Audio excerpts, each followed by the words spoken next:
Bonjour, bonsoir et merci de nous rejoindre dans ce nouveau numéro de Retro News. Retenez cette semaine que la session criminelle de Libreville a débuté lundi dernier avec une affaire de crime dit rituel et une condamnation à perpétuité, un procès qui annonce 129 autres. Les auteurs présumés des forfaits doivent être jugés jusqu'au 13 juin prochain. Parmi les crimes jugés, on compte 52 viols sur mineurs, 46 vols aggravés, un meurtre ainsi que 3 assassinats. Reportage de Samperonba et Justin Bitegui. C'est ce monsieur qui vous a dit de donner les fausses déclarations que vous avez faites. Qu'elle serait morte à la maison, qu'elle était malade. C'est par cette rocambolesque affaire de crime d'assassinat que la session criminelle de Libreville a débuté. À la barre, Eladj Ibrahim Mbamvé a tenté d'obtenir un non-lieu alors qu'il est accusé d'être complice du meurtre à caractère rituel de sa propre cadette, Claudine Ntsamanvé, tradie praticienne, en février 2011 dans un hôtel du quartier Lalala. L'instigateur et auteur du crime serait un certain Hubert Assoumou, absent du tribunal lundi et jugé par contumace. Le verdict tombé hier, en début de soirée, a condamné à 20 ans de prison le frère aîné de la victime et à la réclusion à perpétuité le dénommé Hubert Assoumou.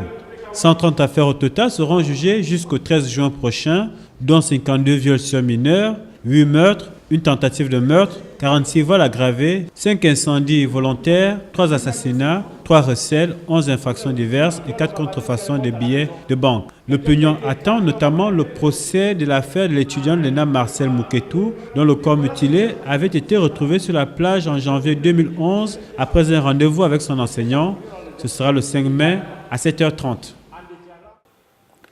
Et cette fête du travail du 1er mai, retenez que le Gabon, à l'instar d'autres communautés, a également célébré ses travailleurs, un jour solennel pour saluer respectueusement les efforts des travailleurs et décorer certains pour leur endurance au sein des administrations. Une occasion également de relever certains problèmes relatifs au non-respect de certains agents. Reportage de Kenyongori. Sur le boulevard Triomphal, c'est la cérémonie solennelle de la fête du travail au Gabon comme partout ailleurs. Au menu, discours et décorations pour les plus méritants, mais au-delà, il demeure parfois quelques malentendus entre administrateurs et administrés. Le président de la République a dit que le travail commence à 7 h et les gens doivent être à 7 h au travail. Quand on va à 10 h, c'est qu'on n'applique pas, il n'y a pas l'applicabilité des mesures du président de la République. Donc les gens doivent toujours être à 7 h au travail et terminer à 16 h. Comme le président de la République l'a dit. Les jeunes qui viennent après nous, d'être aussi très courtois et très travailleurs, être à l'heure au travail et respectueux pour toute sa hiérarchie et bénéficier, comme nous, de cette médaille-là. Très souvent, les femmes sont les plus indexées de par leur comportement et par moments des écarts de langage. Pourtant, elles se défendent. Je trouve que c'est mal juger la femme parce que la femme commence son devoir dans le foyer. Et moi, j'estime que la femme mérite vraiment le respect et la considération parce que justement, une nation, une famille, un foyer sans femme n'est pas appelé nation, famille ou foyer. Donc les gens qui jugent les femmes par rapport peut-être à un malentendu qu'ils auraient rencontré 1 ou 2 fois quelque part, ne peuvent pas attribuer ce jugement à toutes les femmes. On ne médaillerait pas des personnes qui n'en valent pas la peine. Après le boulevard Omar Bongo, les officiels se sont déportés du côté de la place L'Indépendance pour un défilé qui a vu la participation de plusieurs entreprises et syndicats pour célébrer les plus méritants parmi les travailleurs. Et pendant ce temps, les syndicalistes, quant à eux, ont choisi de fêter le travail par la galvanisation des troupes pour les combats à venir issus de la CONACICED, du SINAPAP et du Front des Indignés du Gabon. Une célébration placée donc sous le sceau de la contestation de l'action gouvernementale, tout en mettant en garde celui-ci contre les réformes qui dérangeraient le système éducatif gabonais. Retrouvons Kenyongori sous les images de Rufy Tsoga.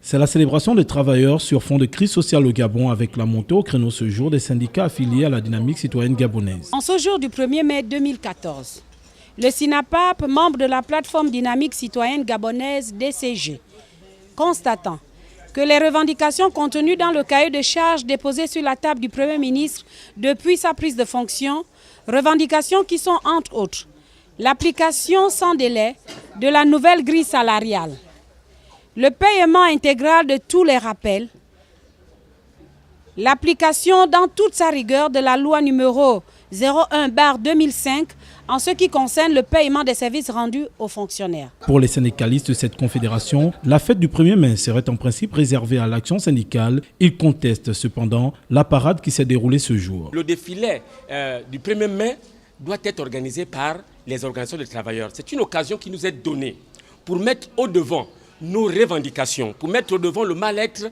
et le mal-vivre. Ce n'est pas le moment qui est donné pour aller faire la publicité des entreprises, pour aller faire la publicité du gouvernement. C'est pourquoi la CONACYCED profite de cette journée mondiale de la fête du travail pour mobiliser l'ensemble des enseignantes et des enseignants pour demander que les réformes iniques et ségrégationnistes qu'est en train de mettre en place le gouvernement ne passeront pas. Par ailleurs, la dynamique citoyenne gabonaise annonce dans les tout prochains jours un mouvement de grève illimité pour bloquer l'action du gouvernement.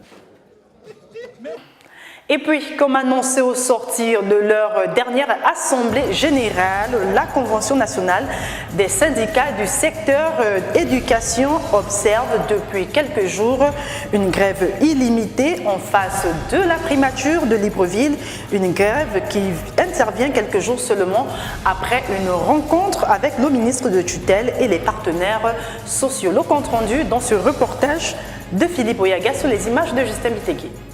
Il n'y aura plus de cours sur toute l'étendue du territoire jusqu'à nouvel ordre. C'est la décision prise par la CONACYCED samedi dernier et qui observe depuis ce matin une grève illimitée. Une énième montée au créneau qui traduit le ras-le-bol général de ses enseignants. Chaque année, les mêmes problèmes. Chaque année, les mêmes procès-verbaux.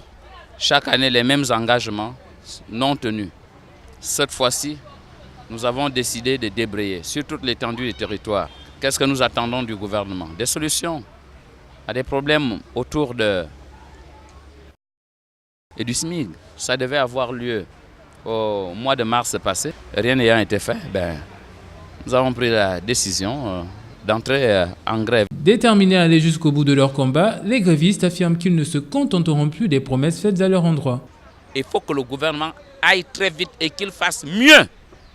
Nous ne voulons plus de promesses, nous ne sortirons pas de cette grève avec des promesses. Face à ce qu'ils dépeignent comme une situation d'esclavage, ces derniers en appellent aux plus hautes autorités. Le président de la République, nous l'interpellons, et le Premier ministre aussi, pour qu'il donne enfin le coup de pied dans la fourmilière, pour sauter les verrous qui maintiennent les enseignants en captivité. Nous n'avons jamais signé un contrat de pauvreté avec l'État. De quoi s'agit-il ?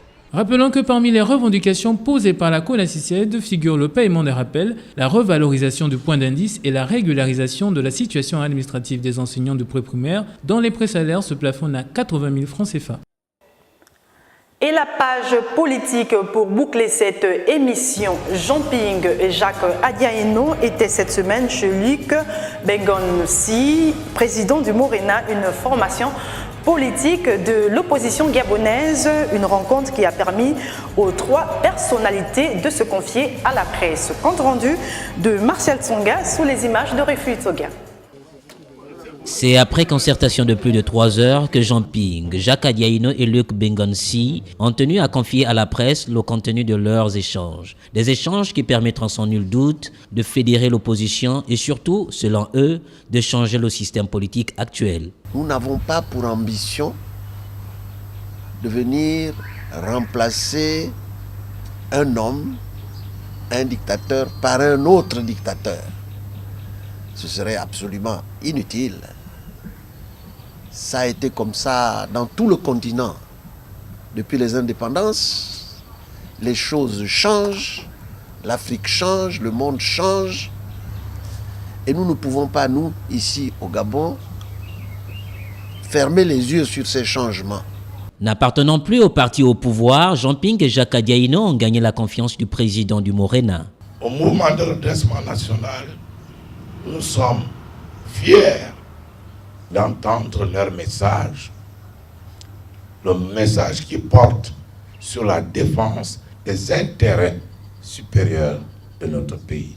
Pour l'ancien ministre d'État Jacques Adiaino, la rencontre avec Lune Bengansi, et comme avec bien d'autres personnalités de l'opposition, est fructueuse. Elle permettra d'unir l'opposition gabonaise afin qu'elle parle d'une seule voix, d'un même langage pour des batailles électorales à venir.